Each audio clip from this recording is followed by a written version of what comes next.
My dear friends, my dear God's and my dear masters, ಪ್ರತಿ ದಿವಸ 11 ಗಂಟೆ ಧ್ಯಾನ ಅನ್ನೋದು ನಮ್ಮ ಜೀವನದಲ್ಲಿ ಒಂದು ಭಾಗ ಆಗಿದೆ.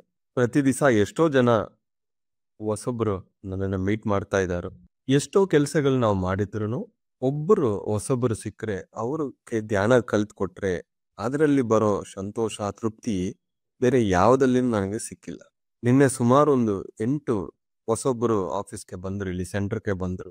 ಒಬ್ಬೊಬ್ಬರ ಹತ್ರ ನಾನು ಮಾತಾಡ್ತಾ ಇದ್ದೀನಿ, ಕೌನ್ಸಿಲಿಂಗ್ಸ್ ಮಾಡ್ತಾ ಇದ್ದೀನಿ. ಅದರಲ್ಲಿ ಒಬ್ಬರು ಧ್ಯಾನ ಅಂದರೆ ಏನೂ ಗೊತ್ತಿಲ್ಲ, ಬಟ್ ಯಾರೋ ಹೇಳಿದ್ರಂತ ನನ್ನನ್ನು ಮೀಟ್ ಮಾಡಕ್ಕೆ ಬಂದರು. ಅವ್ರಿಗೆ ಧ್ಯಾನ ಹೇಳ್ಕೊಟ್ಟಿದ್ರೆ ನಾನು ಮಾಡ್ತೀನಿ ಸರ್ ಅಂದರು. ಪ್ರತಿ ದಿವಸ 5 hours to 6 hours ಮಾಡಿ ಅಂತ ನಾನು ಅವ್ರಿಗೆ ಸಜೆಸ್ಟ್ ಮಾಡಿದ್ದೀನಿ. ಇಮ್ಮಿಡಿಯೇಟ್ ಆಗಿ ಎಸ್ ಅಂದರು.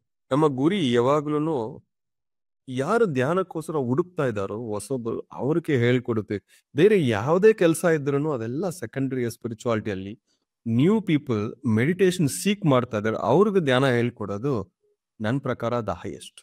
ತುಂಬಾ ಜನ ಹುಡುಕ್ತಾ ಇದ್ದಾರೆ. ಒಂದೇ ದಾರಿಯಲ್ಲಿ ನಾವು ಹೋಗಿದ್ರೆ ಎಲ್ಲರಿಗೆ ಮೆಡಿಟೇಷನ್ ರೀಚ್ ಆಗಲ್ಲ. ಝೂಮ್ ಅಲ್ಲಿ ಕೆಲವೊಬ್ಬರು ಸಿಗ್ತಾರೋ, ಹಳ್ಳಿಗಳಲ್ಲಿ ಹೋಗಿ ನಾವು ಹೇಳಿದ್ರೇನೆ ಅಲ್ಲಿ ಕೆಲವೊಬ್ಬರು ಸಿಗ್ತಾರೋ, ಕಾರ್ಪೊರೇಟ್ಸ್ ಅಲ್ಲಿ ಕೆಲವೊಬ್ಬರು ಸಿಗ್ತಾರೋ, ಸ್ಕೂಲ್ಸ್ ಅಲ್ಲಿ ಕೆಲವೊಬ್ಬರು ಸಿಗ್ತಾರೋ, ಕಾಲೇಜಸ್ ಅಲ್ಲಿ ಕೆಲವೊಬ್ಬರು ಸಿಗ್ತಾರೋ, ಓಲ್ಡ್ ಏಜ್ ಹೋಮ್ಸ್ ಅಲ್ಲಿ ಕೆಲವೊಬ್ಬರು ಸಿಗ್ತಾರೋ, ಗವರ್ನಮೆಂಟ್ ಆಫೀಸಸ್ ಹೋಗಿದ್ರೆ ಅಲ್ಲಿ ಕೆಲವೊಬ್ಬರು ಸಿಗ್ತಾರೋ. ಯಾಕೆ ಬಸ್ಸಲ್ಲಿ ನಿಮ್ ಪಕ್ಕ ಕುತ್ಕೊಳ್ತಾರೆ, ಅವ್ರು ಅಲ್ಲೇ ಸಿಗ್ತಾರೆ. ಅಂದ್ರೆ ಹೇಳ್ಕೊಡ್ಬೇಕು ಅನ್ನೋದು ನಮ್ಮ ಒಳಗೆ ಇದ್ರೆ ಪ್ರತಿಯೊಂದು ದಾರಿನೂ ನಾವು ನೋಡ್ತಾ ಇರ್ಬೇಕು. ಶ್ವಾಸದ ಮೇಲೆ ಗಮನ. 2 ಪ್ರಶ್ನೆ ಕೇಳಬೇಕು. ಯಾರಾದ್ರೂ ಹೊಸೊಬ್ಬರು ನಮಗೆ ಸಿಕ್ಕರೆ 2 ಕೇಳಬೇಕು. ನಿಮ್ಮ ಹತ್ರ ಒಂದು 2 ನಿಮಿಷ ಇದೆಯಾ, ನಾನು ಧ್ಯಾನ ಹೇಳ್ಕೊಡ್ತೀನಿ. ನಮ್ ಗುರು ಪತ್ರಿಜಿ ಅವರು ಕೊಟ್ಟರೆ ದೊಡ್ಡ ವರ ಏನಂದ್ರೆ 2 ನಿಮಿಷದಲ್ಲಿ ನಾವು ಧ್ಯಾನ ಹೇಳ್ಕೊಡ್ಬೇಕು. ಆಮೇಲೆ ಇನ್ನೊಂದು ಪ್ರಶ್ನೆ ಕೇಳಬೇಕು ಅವರನ್ನ, ಪ್ರತಿ ದಿವಸ 1 hour ನಿಮ್ಮ ಹತ್ರ ಟೈಮ್ ಇದೆಯಾ? ಇದೊಂದು ಇಂಪ್ಲಿಮೆಂಟ್ ಮಾಡಿ. ಯಾಕೆ ಇದು ಕೇಳಬೇಕು ಅಂದ್ರೆ, ಧ್ಯಾನ ಹೇಳ್ಕೊಡ್ತೀವಿ, ನೋಡೋಣ, ನೋಡ್ತೀನಿ ಆಮೇಲೆ ಅಂತ ಹೋಗ್ಬಿಡ್ತಾರೆ. ಬಟ್ ಒಂದು ಪ್ರಶ್ನೆ ನೀವು ಕೇಳಿದ್ರೆ, ಪ್ರತಿ ದಿವಸ ನಿಮ್ಮ ಹತ್ರ 1 hour ಟೈಮ್ ಇದೆಯಾ ಅಂತ ಕೇಳಿ. ಏನಾಗುತ್ತೆ ಅಂದ್ರೆ ಅವ್ರ ಮೈಂಡಲ್ಲಿ 1 hour ಇದೆ ಇದೆ ಹೇಳಿ ಅಂತಾರಲ್ವಾ, ಅವಾಗ ಏನಾಗುತ್ತೆ, ಒಂದು ಕಮಿಟ್ಮೆಂಟ್ ಕೊಡ್ತಾರೋ, ಆಯ್ತು ನನ್ನ 24 ಗಂಟೆಯಲ್ಲಿ 1 ಗಂಟೆ ಇದೆ ನನಗಂತ ಕಮಿಟ್ಮೆಂಟ್ ಕೊಡ್ತಾರ. ಅವಾಗ ನೀವು ಆ 2 ನಿಮಿಷ ಧ್ಯಾನ ಹೇಳ್ಕೊಟ್ರೆ ಅವಾಗ ಪ್ರತಿ ದಿವಸ ಅವ್ರು ಮಾಡೋಗೆ ಒಂದು ಅವಕಾಶ. 2 ಪ್ರಶ್ನೆ ಕೇಳ್ಬೇಕು. ನಿಮ್ಮ ಹತ್ರ ಪ್ರತಿ ದಿವಸ ಧ್ಯಾನ ಹೇಳ್ಕೊಡ್ತೀನಿ, ಬಟ್ ಡೈಲಿ 1 hour ಇದೆಯಾ ನಿಮ್ಮ ಹತ್ರ ಅಂತ ಕೇಳಿ. Make them think. ಸ್ವಲ್ಪ ಅವರು ಆಲೋಚನೆ ಮಾಡ್ಬೇಕು. ಓಕೆ 1 hour ಕೇಳ್ತಾ ಇದ್ದಾರೆ, ಓಕೆ ರೈಟ್. 2 ನಿಮಿಷ ಹೆಂಗ್ ಕುತ್ಕೋಬೇಕು, ಆಸನ, ಶ್ವಾಸದ ಮೇಲೆ ಗಮನ, ಆಲೋಚನೆನ ಗಮನಿಸಬಾರದು. ಅನುಭವಗಳು ಬಂದ್ರೆ ನೋಡಿ, ನೋ ಜಡ್ಜ್ಮೆಂಟ್ಸ್. ಬುಕ್ಸ್ ಓದಿ, ನಿಮ್ಗೆ ಎಷ್ಟು ಜನಕ್ಕೆ ಗೊತ್ತೋ ಅವ್ರಿಗೆ ಧ್ಯಾನ ಹೇಳ್ಕೊಡಿ. 2 ನಿಮಿಷ ಆದ್ಮೇಲೆ ಮಾತಾಡ್ಬೇಡಿ. 20 ನಿಮಿಷ 1 ಗಂಟೆ ಕಾಲ ಅಲ್ಲ, 2 ನಿಮಿಷದಲ್ಲಿ ನಿಮ್ ಮಾತು ಮುಗಿಬೇಕು. ನೆಕ್ಸ್ಟ್ ಅವರಿಂದ ಕ್ವಶನ್ಸ್ ಬರಬೇಕು. ಇಷ್ಟೇ ಅಲ್ವಾ, ಎಷ್ಟು ಸಿಂಪಲ್. ಕಮಿಟ್ಮೆಂಟ್ ಅಂದ್ರೆ ಡೈಲಿ 1 hour ಇದು ಇದೆಯಾ ಸರ್ ನಿಮ್ ಲೈಫ್? ಇಲ್ಲ ಅಂತ ಯಾರಾದ್ರು ಹೇಳಿದ್ರೆ ಇಂಟ್ರೆಸ್ಟ್ ಇಲ್ಲ ಅಂತ ಅರ್ಥ.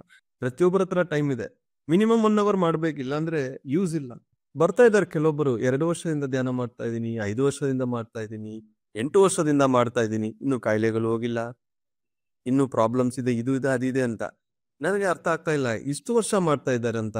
ಏನಂತ ನೋಡಿದ್ರೆ ದೇ ಆರ್ ನಾಟ್ ಸಿನ್ಸಿಯರ್. ಅರ್ಧ ಗಂಟೆ ಮಾಡೋದು, 3/4 ಗಂಟೆ ಮಾಡೋದು, ಅವಾಗವಾಗ ಬ್ರೇಕ್ಸ್ ಬಿಡೋದು, ಫಂಕ್ಷನ್ಸ್ ಬಂದ್ರೆ ಧ್ಯಾನ ಬಿಡೋದು, ಟ್ರಾವೆಲಿಂಗ್ ನಲ್ಲಿ ಧ್ಯಾನ ಮಾಡಲ್ಲ. ಮತ್ತೆ ರಿಸಲ್ಟ್ಸ್ ಹೆಂಗ್ ಬರುತ್ತೆ? ನನಗೆ ಧ್ಯಾನ ಹೇಳ್ಕೊಟ್ರ ಸೀನಿಯರ್ ಮಾಸ್ಟರ್ಸ್ ತುಂಬಾ ಜನ ಆಂಧ್ರದಲ್ಲಿ ನಾನು ನೋಡ್ತೀನಿ, ಇವತ್ತು ಡೈಲಿ 5 hours 7 hours 8 hours ಅವ್ರು ಧ್ಯಾನ ಮಾಡಿ. ಅವ್ರಿಗೆ ಯಾವ ಕಾಯಿಲೆಗಳಿಲ್ಲ, ಪ್ರತಿಯೊಂದು ಪ್ರಾಬ್ಲಮ್ಸ್ ಅವರೇ ಸಾಲ್ವ್ ಮಾಡ್ಕೊಳ್ತಾರೋ. ಸಿನ್ಸಿಯಾರಿಟಿ ಇದೆ ಅವ್ರ ಹತ್ರ, ಸಾಧನೆ ಇದೆ. ನಾವು ಅರ್ಧ ಗಂಟೆ 3/4 ಗಂಟೆ ಮಾಡ್ಬಿಟ್ಟು ಏನು ಬಂದಿಲ್ಲ ಅಂದ್ರೆ, ಸೀನಿಯರ್ಸ್ ಯಾರ ಹತ್ರ ಮಾತಾಡಿದ್ರು ಅವರು ಏನೇ ಕಾಯಿಲೆ ಬಂದ್ರು ಜಾಸ್ತಿ ಜನ ಮಾಡ್ತಾರೆ. ಇಲ್ಲಿ ಒಂದ್ ಕಡೆ ಪೂಜೆಗಳು ಮಾಡ್ತಾ, ಒಂದ್ ಕಡೆ ಮೆಡಿಸಿನ್ಸ್ ತಗೊಳ್ತಾ, ಇನ್ನೊಂದ್ ಕಡೆ ಇದು ಅದು ಎಲ್ಲ ಮಾಡ್ತಾ ಧ್ಯಾನನೂ ಜೊತೆ ಮಾಡಿದ್ರೆ ರಿಸಲ್ಟ್ಸ್ ಹೆಂಗ್ ಬರುತ್ತೆ? ಆ ಕಮಿಟ್ಮೆಂಟ್ ಇರಬೇಕು, ಸೀರಿಯಸ್ನೆಸ್ ಇರಬೇಕು, ಸಿನ್ಸಿಯಾರಿಟಿ ಇರಬೇಕು, ಅವಾಗ ಆಗುತ್ತೆ. ಏನಿಲ್ಲ, ನಾನು ಆರಾಮಾಗಿದ್ದೀನಿ ಅಂದ್ರೆ 1 hour ಮೆಡಿಟೇಷನ್ ಮಾಡಿ. ಕೋಲ್ಡ್ ಕಾಫಿ ಫೀವರ್ ಇದೆಯಾ 3-4 ಗಂಟೆ ಮಾಡಿ. ಕ್ಯಾನ್ಸರ್ ಇದೆಯಾ 20 ಗಂಟೆ ಮಾಡಿ. ನಿಮ್ಮ ಮೆಡಿಟೇಷನ್ ಪ್ರಾಕ್ಟೀಸ್ ಇನ್ಕ್ರೀಸ್ ಆಗ್ಬೇಕು. ಅದಕ್ಕೆ ಟೈಮ್ ಇಲ್ವಾ, ಬಿಡಿ ಅಷ್ಟೇ. ಟೈಮ್ ಇಲ್ಲ ಅಂದ್ರೆ, ಕಮಿಟ್ಮೆಂಟ್ ಕೊಟ್ಟಿಲ್ಲ ಅಂದ್ರೆ ನಮಗೆ ರಿಸಲ್ಟ್ಸ್ ಬರಲ್ಲ. ಅಷ್ಟಷ್ಟು ಧ್ಯಾನ ಮಾಡಿ ರಿಸಲ್ಟ್ಸ್ ಬಂದಿಲ್ಲ ಅಂತ ಯಾರು ಹೇಳಿಲ್ಲ, ಪ್ರತಿಯೊಬ್ಬರಿಗೆ ಬರಲೇಬೇಕು. ಇದು ಸೈನ್ಸ್. ಸಾಧನೆ ಮಾಡೋಕೆ ನಿಮ್ಗೆ ಸಮಯ ಇರಬೇಕು. ಇನಿಷಿಯಲ್ ಸಾಧನೆ ಮಾಡ್ತಾರೋ, ನಾಳೆ ಕ್ಲಾಸ್ ಹೇಳ್ಬಿಟ್ಟು ಇವ್ರು ಮಾಸ್ಟರ್ ಆಗ್ಬಿಟ್ರೆ ಅಷ್ಟೇ, ಸಾಧನೆ ಹೋಗುತ್ತೆ. ಕ್ಲಾಸಸ್ ಮಾತ್ರ ಹೇಳ್ತಾ ಇರ್ತಾರೆ, ಬುಕ್ಸ್ ಓದಲ್ಲ, ಧ್ಯಾನನೂ ಮಾಡಲ್ಲ. ಪ್ರತಿಯೊಂದನ್ನು ಬ್ಯಾಲೆನ್ಸ್ ಮಾಡ್ಬೇಕು ಅಂತ. ಬರೀ ಕ್ಲಾಸ್ಗಳು ಮಾಡ್ತಾ ಹೋಗ್ತಾರೆ ಕೆಲವೊಬ್ರು, ಬರೀ ಬುಕ್ಸ್ ಓದ್ತಾ ಹೋಗ್ತಾರೆ ಕೆಲವೊಬ್ರು, ಬರೀ ಧ್ಯಾನದಲ್ಲೇ ಇರ್ತಾರೆ. ಧ್ಯಾನ, ಸ್ವಾಧ್ಯಾಯ, ಸಜ್ಜನ ಸಾಂಗತ್ಯ, ಇದು ಫಂಡಮೆಂಟಲ್ಸ್, ಬೇಸಿಕ್ಸ್. ಒಂದೇ ಒಂದು ಮಾಡ್ತಾ ನಿಮ್ಗೆ ರಿಸಲ್ಟ್ ಬರಲ್ಲ. ಅವಾಗ ಸರ್ ಡೈಲಿ ನಾನೇ ಮಾಡಬೇಕು ಅಂದ್ರೆ ಅದು ಅದು ಇದು ಅಂದ್ರೆ ನಮ್ 11 o'clock ಜಾಯಿನ್ ಆಗಿ. 500 1000 ಜನ ಇರ್ತಾರೆ ಇಲ್ಲಿ. ಒಂದೊಂದು ಕನೆಕ್ಷನ್ ಹಿಂದೆ ಎಷ್ಟು ಜನ ಇದಾರೋ ಯಾರಿಗೂ ಗೊತ್ತಿಲ್ಲ. ಆ ಗ್ರೂಪ್ ಎನರ್ಜಿಸ್ ನಿಮ್ಗೆ ಸಿಗುತ್ತೆ ಅಂದ್ರೆ ಇಮಿಡಿಯೇಟ್ ಆಗಿ ಜಾಯಿನ್ ಆಗ್ತಾ ಇರ್ತಾರೆ. ಸೊ ಯಾರೇ ಹೊಸೊಬ್ರು ನಾವು ನೋಡಿದ್ರು ಫಸ್ಟ್ ಅವ್ರ ಹತ್ರ ಕಮಿಟ್ಮೆಂಟ್ ತಗೊಳ್ಳಿ. ಡೈಲಿ 1 hour ಇದೆಯಾ ನಿಮ್ಮ ಹತ್ರ? ನಿಮ್ಗೋಸ್ಕರ, ನನ್ಗೋಸ್ಕರ ಅಲ್ಲ. ಕೇಳ್ಬಿಟ್ಟು ಅವಾಗ 2 ನಿಮಿಷದಲ್ಲಿ ಧ್ಯಾನ ಹೇಳ್ಬಿಟ್ಟು ಮುಗಿಸ್ಬಿಡಿ. ನಮ್ಗೆ ಗೊತ್ತು, ತುಂಬಾ ಗೊತ್ತು, ಬಟ್ ಹೊಸೊಬ್ಬರಿಗೆ ಎಲ್ಲ ತುಂಬಿಸ್ಬೇಡ. ಇದು ಮಾಡಿ ಇದಾಗುತ್ತಾ ಅದಾಗುತ್ತಾ ಅದಾಗುತ್ತೆ. Don't convince.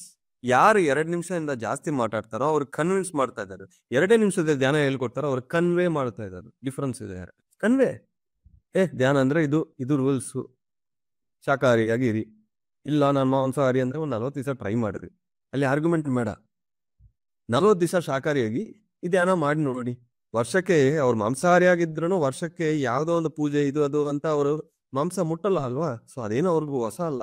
ಬಟ್ ಅವ್ರ ಜೊತೆ ಧ್ಯಾನ ಮಾಡಿಲ್ಲ. ಇವಾಗ ಮಾಡಿ ನೋಡಿ, 40 ದಿವಸ ಮಾಡಿ ಆಮೇಲೆ ನೋಡಿ ಅಂತ. ಆಮೇಲೆ ಅವ್ರ ಮೇಲೆ ಯಾವ ಎಕ್ಸ್ಪೆಕ್ಟೇಷನ್ ಇರಬಾರದು. ನಮ್ ಕೆಲಸ ಆಯ್ತು, ಫಿನಿಶ್, ಬಾಯ್ ಬಾಯ್, ಗುಡ್ ಬೈ ಅಷ್ಟೇ. ಕಾಂಟ್ಯಾಕ್ಟ್ ನಂಬರ್ ಕೊಟ್ಬಿಟ್ಟು ಹೋಗಿ, ನೀವು ಫಾಲೋ ಅಪ್ ಮಾಡಬಾರ್ದು. ಅವಾಗ ನಮ್ಮ ದೃಷ್ಟಿ ಯಾವಾಗ್ಲೂ ಒಬ್ರು ಸಿಗ್ತಾರೆ, 2 ನಿಮಿಷ ಧ್ಯಾನ ಹೇಳ್ಬಿಟ್ಟು ನೆಕ್ಸ್ಟ್ ಯಾರಂತ ನೋಡ್ಬೇಕು. ಅವ್ರಿಗೆ ಡೌಟ್ ಇದ್ರೆ ನಿಮ್ಮ ಹತ್ರ ಬರ್ಬೇಕು. ಅವ್ರಿಗೆ ಏನಾದ್ರು ಪ್ರಾಬ್ಲಮ್ ಇದೆ ಮತ್ತೆ ನಿಮ್ಮ ಹತ್ರ ಬರ್ತಾರೆ. ನಾವು ಅವ್ರ ಹಿಂದೆ ಹೋಗ್ಬಾರ್ದು. No follow ups, don't irritate. ಬೇರೆ ಧ್ಯಾನ ಮಾಡ್ತಾ ಇದಾರೆ, ಓಕೆ ವೆರಿ ಗುಡ್, ಬಿಟ್ಬಿಡಿ.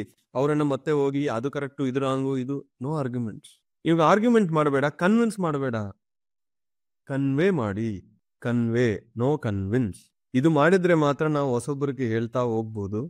ಹಾಯಾಗಿರುತ್ತೆ ಲೈಫು. ಆರ್ಗ್ಯುಮೆಂಟ್ಸು ಬೇಡ, ಕನ್ವಿನ್ಸಿಂಗ್ನು ಬೇಡ. ಅದು ನಿಮ್ಮ ಟೈಮ್ ಎನರ್ಜಿ ಎರಡೂ ವೇಸ್ಟ್. ನಾನು ಆರ್ಗ್ಯುಮೆಂಟ್ ಮಾಡಲ್ಲ, ನಾನು ಯಾರನ್ನು ಕನ್ವಿನ್ಸ್ ಮಾಡಲ್ಲ. ನನ್ಗೆ ಗೊತ್ತಿರೋ ಸತ್ಯ ಇದು, ನಾನು ಮಾಡ್ತಾ ಇದ್ದೀನಿ, ನನಗೆ ಒಳ್ಳೆ ರಿಸಲ್ಟ್ ಸಿಕ್ತು, ಬೇಕಂದ್ರೆ ಟ್ರೈ ಮಾಡಿ ಅಷ್ಟೇ.